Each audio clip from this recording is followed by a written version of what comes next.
Yo, what's up, guys? Welcome back to THATFIT Podcast, episode number 3. I've got a very, very special guest today, a close friend of mine, and the first woman on the platform. So when I first started this, I definitely wanted to get more women on the platform because it's important. It's really important. Obviously, recently we've had a lot of men on the platform sharing their stories, but it's about women as well, and it's super important. At the moment, I feel like society's creating this women empowering women and men empowering men, which is super important, but I think the collaboration of men and women is super important as well. So this one's going to be amazing, but today's special guest is Maddy Bartlett. How are you doing? I'm good. How are you? Good. What have you been up to? Not much, just enjoying my break from uni. Well deserved. 100%. So how long ago did you finish that? I finished about a month ago with flying colours. Mad. Alrighty. So what's the plan for your little break and stuff like that? What are you going to get up to? I actually have no idea. Usually I'm at a bit of a crossroads because usually every single break I'd go travel. You know, I went to Europe, South America, New Zealand. So usually I'd be travelling, so it's a bit weird for me to be at home on my break. So I'm just going to work and just going to save up some money. I don't want to work next year, in my final year of uni. So 100%. Speaking of uni, obviously speak to us a little bit about what you're studying at uni. So I'm studying a Bachelor's of Nutrition and Dietetics at uni.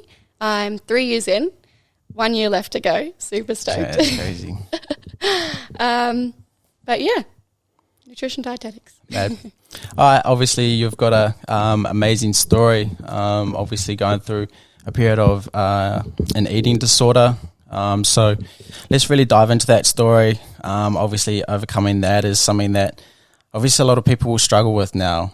It's something that people don't speak about a lot, but I think it's super important because obviously now with social media and the pressures of looking a certain way will have pressure on the way you eat. So, you know, when did this all start for you, and, you know, how long did it last? But really, obviously, give us an insight of when it all started. Yeah. So I actually start this by touching on the prevalence of it. Just even through the past year, eating disorder admissions have gone up 212% at the Gold Coast University Hospital. The youngest girl in there is 8 years old. Wow. Yeah. 8 years old. Yeah. So that is a pandemic in itself. It's absolutely crazy.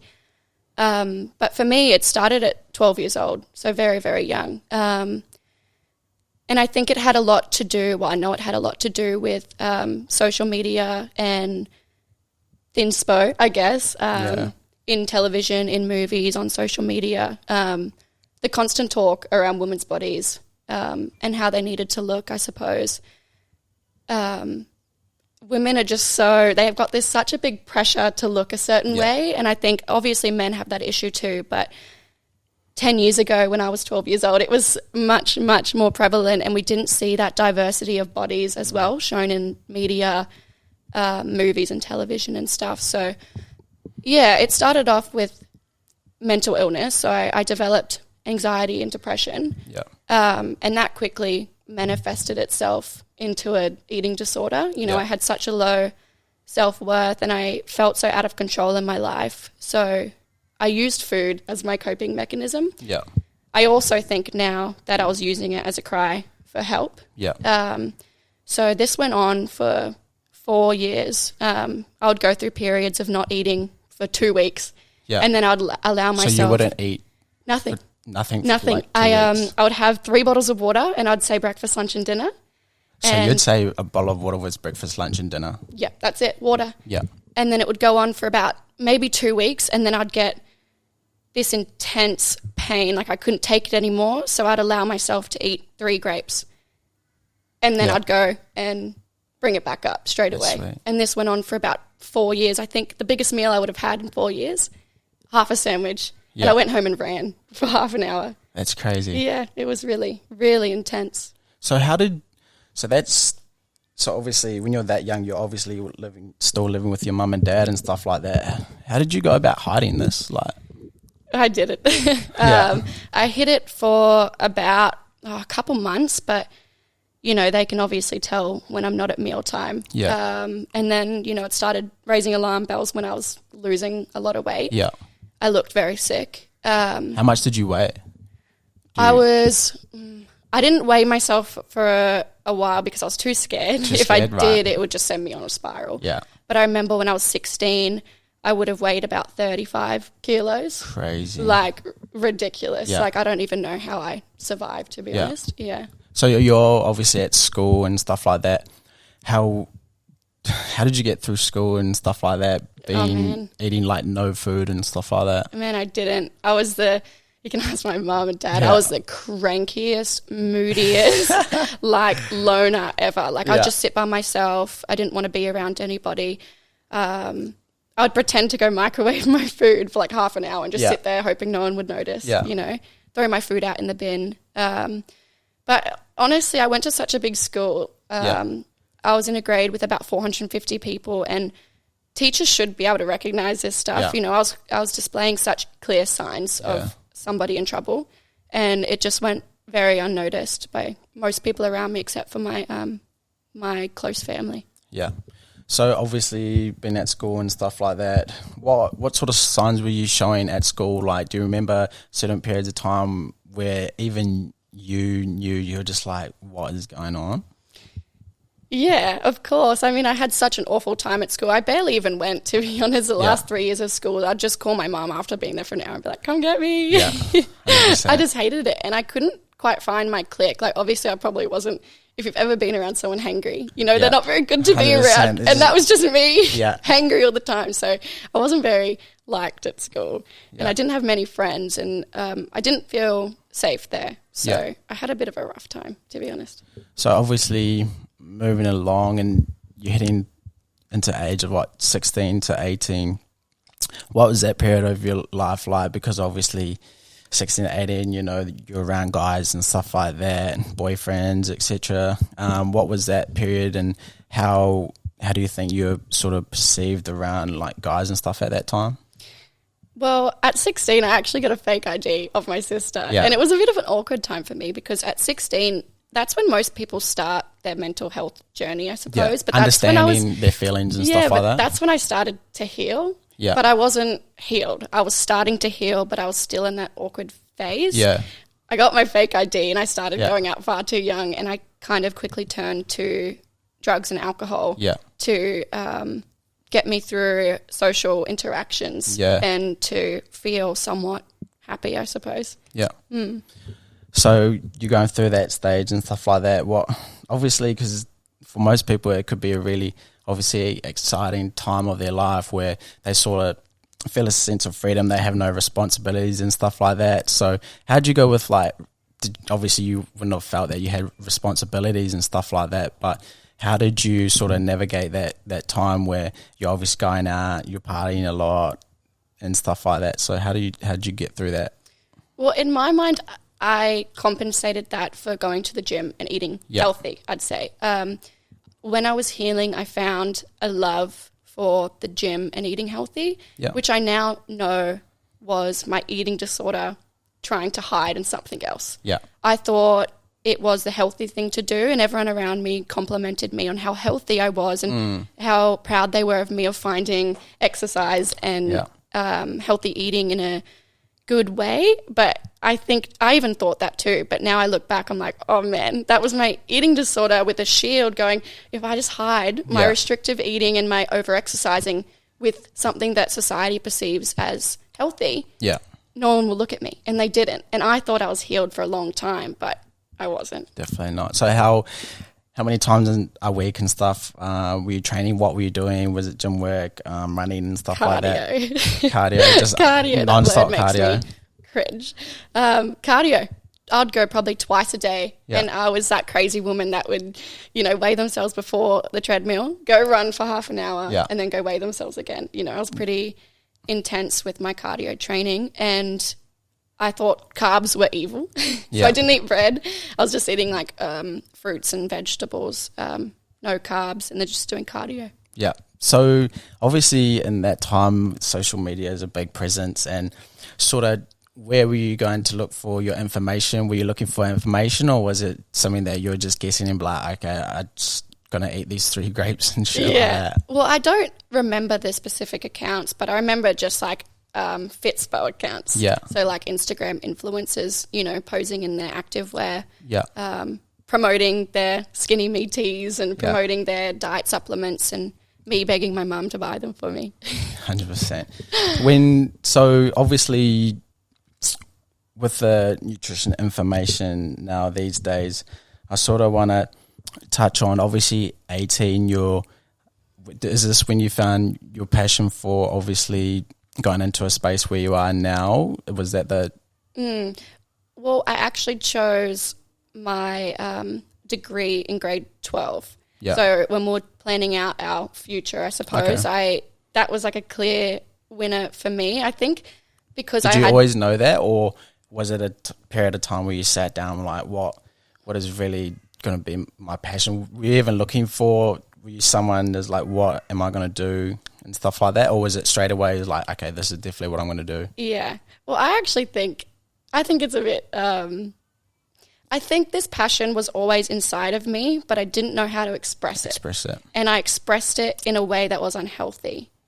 I now have learnt to use that, it's not so much an obsession anymore, but use that passion for something good and in the pursuit of knowledge. And my healing journey really got me interested in the true nutrition and how to really nourish your body. So that really turned my obsession into passion. Yeah. That's crazy. So what have you learned through the process of obviously doing this degree, learning about nutrition, everything around eating, obviously a little bit of psychology stuff and everything like that? What has really set a fire inside you to continue to help people that are obviously going through something like this? I think a lot of it at the start had to do with like healing my inner child. So what did I need at that time from somebody to help me? Because I want to specialize in healing the relationship with food, because I think it's so damaged. Like, even if you don't have an eating disorder, a lot of people have a very bad relationship with food, and it's either a nuisance for them, or they are scared of it, or they only get their information from social media. And I really just want to share the truth about nutrition and show a way to nourish yourself that's not just in terms of like seeing food as numbers and macros and micronutrients, because it's so much more. It's social, it's emotional, it's environmental, it's behavioral, it's cultural, traditional. There's so many factors to it, you know. And if you're going to heal somebody's relationship with food, you can't just give them a diet plan. Because, you know, that just takes all the power away from them. I want to give the power to people, give them the right information to create sustainable changes to really nourish not just their body, but their mind and their spirit too.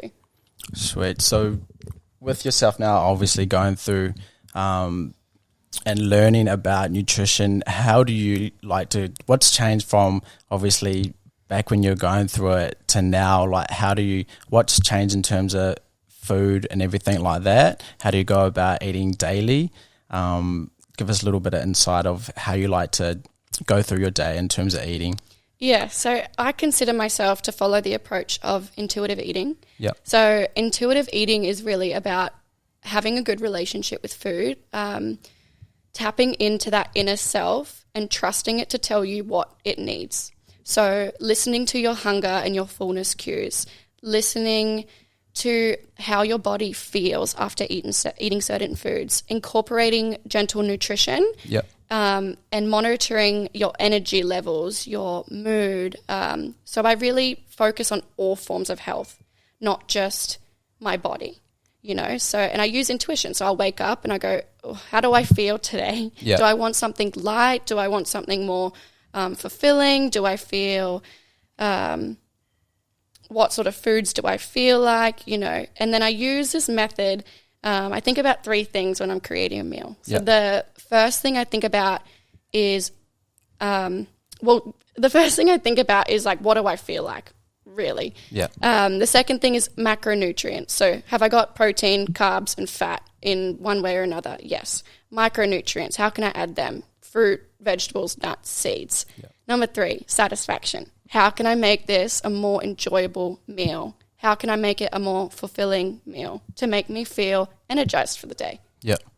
Because I think that's obviously a very misunderstood thing is that people use eating as a way to make their body look a certain way, but they forget, obviously, as a human, we need energy, right? And obviously with people with misinformation, they're like, it's not about energy. If you want to look a certain way, you have to eat this and that. So what is, obviously, we were just talking about this before, and you spend for dietitians, obviously, you spend a lot of time trying to educate people on misinformation. So what's something that you see consistently on social media and stuff like that, that really, obviously, I guess, bothers you? What's some of the stuff that you continually see that really bothers you? Oh, man, how much time do we have? All the time in the world.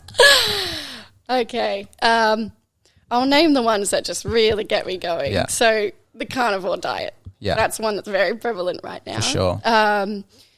Supplements. Supplements have their place, but they're not the be-all, end-all. And most of the time you can get what you're getting from a supplement from food. Yeah. So if people were obviously looking to supplement, obviously because it can be a convenience thing, right? What sort of supplements would you go with that people could use every day if they were to use supplements? Protein powder. Yeah. That's something I would use. I'm mainly vegetarian, so it's an easy way for me to get protein in my diet. I think that's great. Creatine, if you're an athlete. That's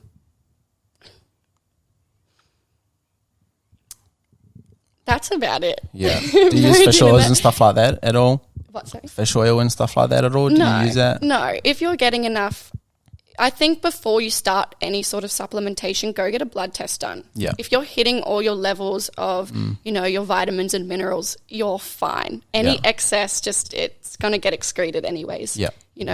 Don't just willy-nilly go on any supplement that you see because it's claimed as healthy. It might be healthy, but you already might be getting enough. So it's most of the time unnecessary. Or say if you want to get more vitamin C, you go buy a $50 bottle of vitamin C. Yeah. You can get all your vitamin C levels for the day from an orange. Okay, yeah. That's much cheaper than just buying. one orange? Yeah. From one orange, get all your vitamin C. Yeah. Yeah. So are you someone, in terms of eating daily, do you have a certain amount of meals each day, or is it just go on feel and stuff like that? I go on feel. Yeah. But usually for me, I eat every 3 hours. Yeah. So I'll have breakfast. A couple hours later, I'll have a snack, usually a piece of fruit or something. Lunch, snack, dinner. So I usually have 5 meals a day. 5 meals a day. Yeah. Okay. Yeah. I just want to touch on, obviously you mentioned that you're mostly vegetarian now. What sort of pushed you that way? The reasons behind it. Was it ethical? Was it health-based? Sort of let me know what that change there was like for you. So it's mainly ethical and environmental. So I tried to do full vegetarian, but for me, I think restricting any food group or anything in my life just isn't good for my state of being. So a good way for me to do that is to just not have meat in the house. And if I go out and want meat, then eat it. It's so I'm 90% of the time vegetarian, and then it's just a bit of more flexible way. Sweet. So looking over obviously that period of time from 12 to 16, and then obviously 16 you started to heal a little bit, but still had that obviously shield up. What has that whole challenge of overcoming that taught yourself? What have you learned about yourself, and what changes? How much happier, healthier are you? What has that challenge been like for you to overcome that? I think it's really about tapping into your inner self and understanding your intentions for things. Not just, so when I was going to the gym and exercising, that's a healthy thing to do, right? But I wasn't healthy, and it was more unhealthy for me to do that because my intentions were not right. Yeah. My intentions were, I want to look a certain way. I still want to restrict. I still want to have some sort of control over my life. And a healthy thing was then turned unhealthy by my intentions. Yeah. I think you really need to understand why you're doing what you're doing and have clear intentions.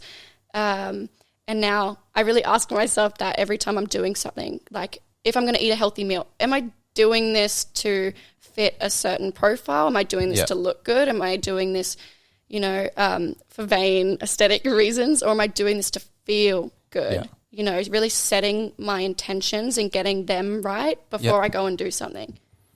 So with that, obviously with your intentions and stuff, what's your intentions now moving forward with this obviously career? What are your intentions? What are you trying to get out of it? What are you trying to help people do in terms of, moving forward? Really, I just want to heal people's relationship with food. And it can be as simple as that, but it can also change so many aspects in your life. Like food has a role in pretty much all aspects, in social aspects, in your mood, in your skin, in your health, in your movement, in pretty much every form, So I want to heal people's relationship with food and get them focus on each aspect of health, not just the body. Yeah. So diving into every other aspect of their health, how has obviously overcoming the eating disorder and now what effect has it had on your other areas of your life?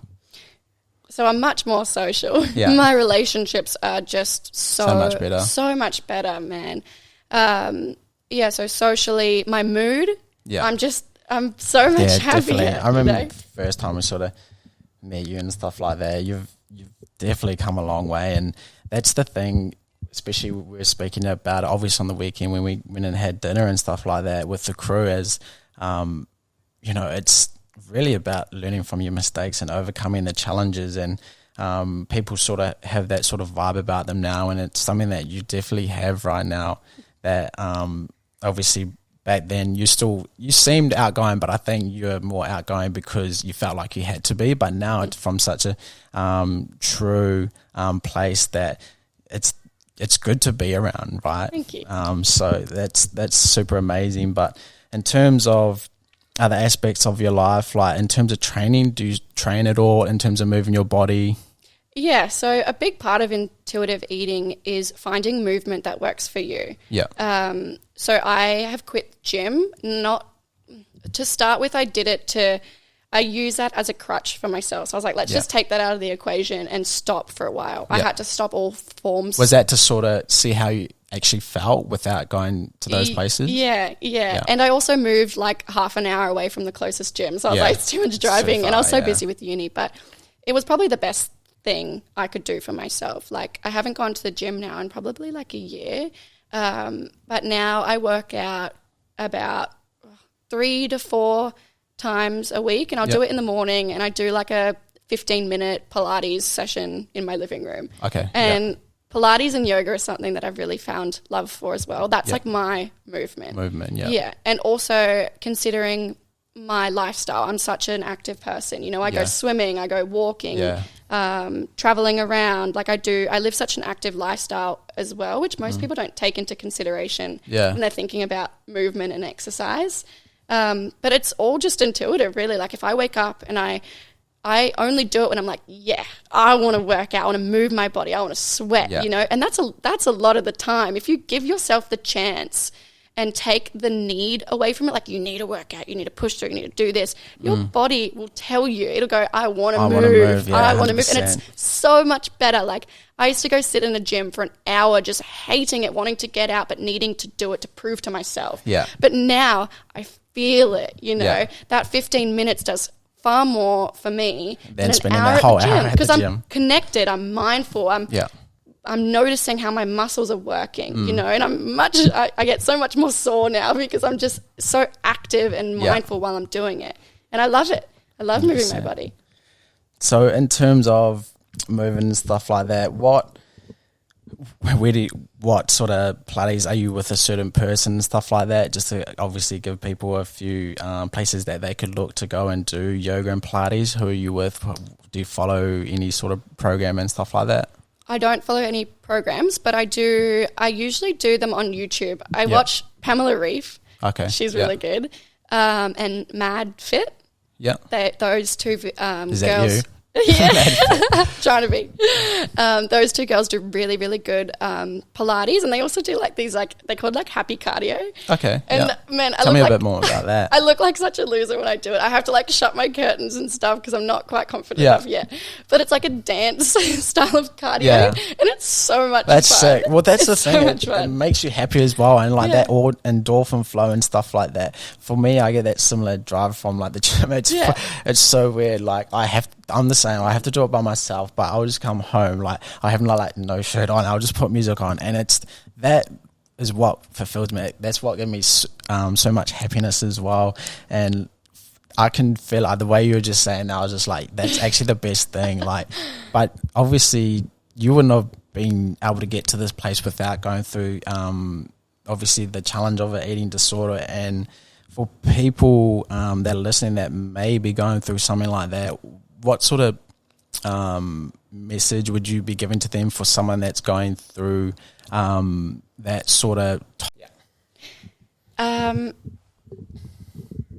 think understanding or knowing that you can and will get through it. I know that's such a cliche, but just knowing that you have the ability. When you were going through that, what were your thoughts? Be like, I don't think this is ever going to end, because I had a sort of similar experience at the start of like COVID and stuff like that, where I went through this probably a period of like a month or 2 months where eating was just off the charts. Like I literally I remember one day going to work and I literally stopped at 3 places on the way to work. So I stopped there like fucking Macca's on the way, and then I stopped there like 2 service stations, and I don't know if it's just like from like stress or probably like social media like pressure and stuff, because obviously it's fitness as a way was for sports and performance, but then when I'd stopped playing sports, it became about looking a certain way and that pressure, and then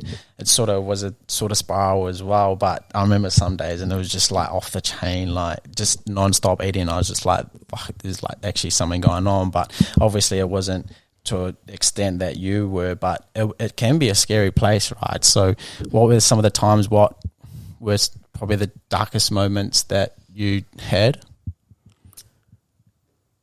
It's going to get really real here. 100%. So I tried to take my own life when I was 16.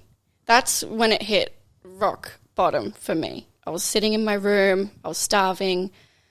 I was in so much pain. Like my stomach, it still hasn't recovered, my stomach. I have some like, that's so interesting. So when I had that, there was one day, obviously I'm going to be real here too, is that I got home from work and I had eaten like 7 times that day, and like I just couldn't stop. Like even at work I was stopping like non-stop, and I had to get something to eat. And I got home and my like stomach was just so sore, and I remember sitting in my room, and then I was just like had the sorest stomach, and I started getting these like dots on my like stomach and stuff like that. And I was just like, there's something definitely wrong here. I remember just fucking sitting in the shower and I was just like crying. I was just like, fuck, there's definitely something going on. But for me, I was just like, I'm a really resilient person, and like all I knew was hard work, and that if I continued to, you know, bet on myself that everything would be sweet. Like obviously didn't get to that point where you were, but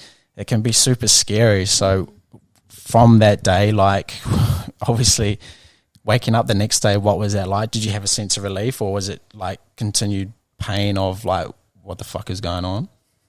Well, I was really fucked up for like obviously like a week after, but I remember I was sitting in my room by myself and I was just thinking. I did a lot of thinking. But something just clicked. Something clicked in my head and it was like, what are you doing? You can keep going like this. You're going to die. Like you will die. You've just nearly died. Like I had obviously the near-death experience and inflicted by myself, but it was like, you can keep going and you're going to die, or you can just choose. You can choose to change like right now. And it's I don't like saying this because it sounds like it's just like a one little thought and you've changed your life, but it honestly was. It was a click, and it was like, just change. It has to be, especially when you get to that point, right? And that was it. And then I literally, from that day on, I left my room. I remember I had a meal and my mum was like crying. She's like, what the hell is going on? Happened? In 4 years, not seeing me eat a meal, she was just like, what the hell? And I did it like silently, and it was when everybody sort of left me alone. Yeah. They were like, I can't help you. I cannot help you anymore. So everybody left me alone. That's when I was like, did my change. When people just left me alone, it was me, myself. And I had those two options, you know? And I thankfully, I chose the second option. 100%. And I think that's so special in terms of you think about the most successful people and they always talk about the darkest times, and it's just that going through those experiences really build you as a person. And obviously now you spend a little bit more time in solitude. You like to spend time alone. Do you meditate and stuff like that a lot? Yeah. So I got into meditation in the last year, I'd say. And I actually started with Cool to Be Conscious. Yeah. Me, Leon, Gabby and Josh went to our first session together, and that was very transformative. What was that experience like for you? I know obviously I had a friend that come like a couple of weeks ago and she like cried and stuff like that. Did you have that experience? Or Yeah, it brought up a lot of stuff for me. It brings up what was it you need around to like heal. Eating No. and stuff like that? No, but it gave me a lot of insight of like why that happened to me and what I was using it for and what it meant for me, because I really didn't understand. I was like, it just, I was unlucky and I got an eating disorder, but now I can link the dots and go, oh, this led to this and I felt this way and that caused me to use it as this. Yeah. So for me, it's like my problem wasn't with food. My problem was up here. Yeah. I was just using food just as like a drug addict would use drugs or an alcoholic would use alcohol. Mine was food. Yeah. It wasn't about fixing the food. It was about fixing my self-worth. Yeah. That's crazy. So what is your morning routine like? Do you have a morning routine at all? It's a bit all over the place because I've got a bit going on. Like I work, I study. I sometimes just don't do anything. Like at the moment I'm on break, so it's a bit weird. But usually I'll get up around like 6 a.m. Yeah. Sometimes I'll go for a walk on the beach with my dog, Bailey and Josh. Sometimes it'll either be a walk or it'll be my Pilates or something like that. Okay. Yeah. Get home, I'll cook a nice breakfast. At the moment, I'm obsessed with avocado on toast. Okay. Basic. 100%. And then, usually when I'm studying, it'll just be study all day or it'll be work all day. And then at the end of the day, I love to do yoga and some breath work and meditation. 100%. So obviously at such a young age, being 21, what does the future look like for you? Where would you like to head in terms of this career? Okay. So at the moment I'm working with a charity called Healed, heal.ed on Instagram. And we've recently launched a project called Our Voice. Yep. And we just run our first night about a month ago. And it's me and 3 other young women who have experienced similar things to me. So 3 of us had an eating disorder and one had, she suffered with PTSD. Okay. And we each shared our stories. It was a really special night. And there was about 90 people that came. And we're just trying to raise awareness and create a safe space for others to speak up as well. Yep. So we're hoping to run a few more of those events. It went really well, so that shouldn't be a problem. And we recently just got a grant to take it into 6 schools next year. Perfect. Yeah, so I'm really, really excited about that. Working with youth mental illness and eating disorders, just jumping right into that space. That's where my passion lies. And then I'm in my last year of uni, so I'm just going to be like studying hardcore next year. Getting after it. Yeah. And then I'll be a registered dietitian, which is so exciting. And then hopefully I'll be able to maybe start taking online clients, maybe find a space on the Gold Coast that does works with intuitive eating and healing your relationship with food. I'm set on finding a place that holds my values. Yeah. I'm not going to be writing any meal plans or doing 100%. Any dieting or anything like that. Amazing. All right. So what's the thing that makes you the most happiest right now? If you could think of anything in your life right now, what really brings you the most fulfillment and happiness? I'm going to be a bit selfish here and just saying how noticing how far I've come and what I've transformed myself into. Yeah. Like seeing at the very dark place I was at, and I've had to share this story quite a lot in the last few months. But it never gets old, does it? Yeah, and each time I say it, I'm like, man, I was fucking sick. 100%. I'm so cool. Like, I did that. And that is, I'm so proud of myself. And you should be. Yeah, like, and seeing where I was and now seeing, like, after that night where we did the charity event, there was a few young girls that afterwards say, like, bring up their stories and now are going to the charity to do retreats and do some healing and seeking that help. So hearing that somebody got something out of that and is now working on healing themselves, man, that's something special. Right? That makes my, like, skin tingle. Hearing their stories, especially because how old were they? These girls that came are around 12 years old, 12 to like 15, so very young, yeah. But just hearing that I've inspired somebody else to think that they have the strength to speak up and do some, start their healing journey, just that is something that, 100%. And you're, especially at a young age, you're leading the charge there. So, man, I can't wait to see, the work that you continue to do to share your story and help others obviously speak up. But, grateful for you to come on. In terms of obviously grateful, what's something that you're grateful for today? The sunshine. Sunshine, it's amazing, man. We haven't seen it in a while. I know, especially after the rain as well. So, I appreciate you coming on. That's an amazing story. We've spoken about it a little bit, but to go into that sort of depth is amazing. I guarantee that someone out there will find amazing value from that, especially for women to speak about it. Obviously, there's a lot of men's health stuff and people speaking about their stuff, and we've had people on about that. But to bring a woman onto a platform, especially to speak with me, a man, that just hits different. And I appreciate you coming on.